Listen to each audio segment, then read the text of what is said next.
है। डॉक्टर सेठ सर, हमारे देश में जहां हमें काम करना जरूरी है, हम उतने समृद्ध, बहुत बड़ी आबादी उतनी समृद्ध नहीं है सर। उसे ऑफिस भी जाना है, अपना कारोबार करने के लिए बाहर भी निकलना है, भीड़ भी ज्यादा है, पॉपुलेशन ज्यादा है।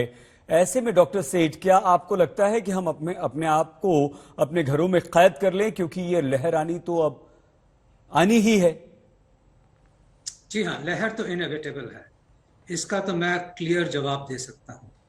यही देखना है कि ये प्रे करना है कि ज्यादा सीरियस लहर ना हो, ज्यादा लोग इतने ज्यादा सीरियस ना हो कि वेंटिलेटर पे जाना पड़े, और सर्टनली मौतें कम हो। यही हमारी प्रेयर है, but we have to be prepared for the worst. ये तो है ही ना। जो आपने पूछा कि हमें क्या घर में छुप के रहना चाहिए, देखिए, पैनिक की बात तो नहीं है, बट प्रिकॉशंस की बात जरूर है। जी। अननेसेसरी क्राउडिंग, इंडोर में क्राउडिंग जो हम देख रहे हैं, जिसके लिए लोग भूल चुके हैं कि जो अप्रैल की वेव आई थी, जिसमें अनफॉर्चुनेटली कई लोगों की मौतें हुई थी, और अपने दोस्त, अपने रिश्तेदारों की मौतें हुई हैं, सबने ये देखा है। सर। और फिर वो कैसे भूल गए हैं कि सिर्फ इसके लिए दो चीजें बड़ी इंपॉर्टेंट है जो हमने करनी है। कोई नहीं कह रहा कि फिर से लॉकडाउन होना चाहिए, कोई नहीं कह रहा कि आप बिल्कुल काम पे जाना बंद कर दीजिए, डर के रहिए।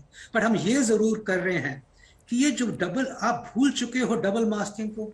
क्या अब भीड़ बाहर जाते हैं तो सीधी तरह से नाक के ऊपर मास्क लगाना तो एक हमारी हैबिट है, एक हमारा कपड़ों का पार्ट है कि हम डबल मास्किंग करें, जिसमें कि एक अंदर 3 प्लाई मास्क हो, ऊपर कपड़े का मास्क हो, और हेल्थ केयर वर्कर्स तो N95 पहने।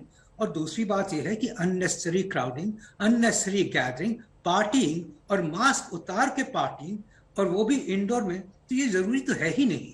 तो इसलिए अब हमारा टाइम आ गया है कि गवर्नमेंट अपनी रिस्पॉन्सिबिलिटी निभा रही है। गवर्नमेंट ने जो सीखे हैं, जो हमने पूरे देश ने सीखा है डेल्टा वेव के बाद, गवर्नमेंट ने सतर्क हो गई है। इनफैक्ट इतनी सुपरविजन, स्क्रूटनी और सर्वेलेंस चल रही है। बट हम अगर अपनी बात नहीं निभाएंगे तो ये वायरस, बाय द वे, हमको समझना है कि ये सिर्फ 140 केस ही नहीं है। हो सकता है कि कम्युनिटी में इससे ज्यादा केस हो, क्योंकि कुछ दिन लग जाते हैं पता करने में थ्रू जीनोमिक टेस्टिंग ओमाइक्रॉन है भी कि नहीं है। और फिर भी 70% पॉजिटिविटी RT-PCR की होती है। तो कई वायरस तो ऐसे ही घूम रहे होंगे कम्युनिटी में, जिनका हमें पता भी नहीं है।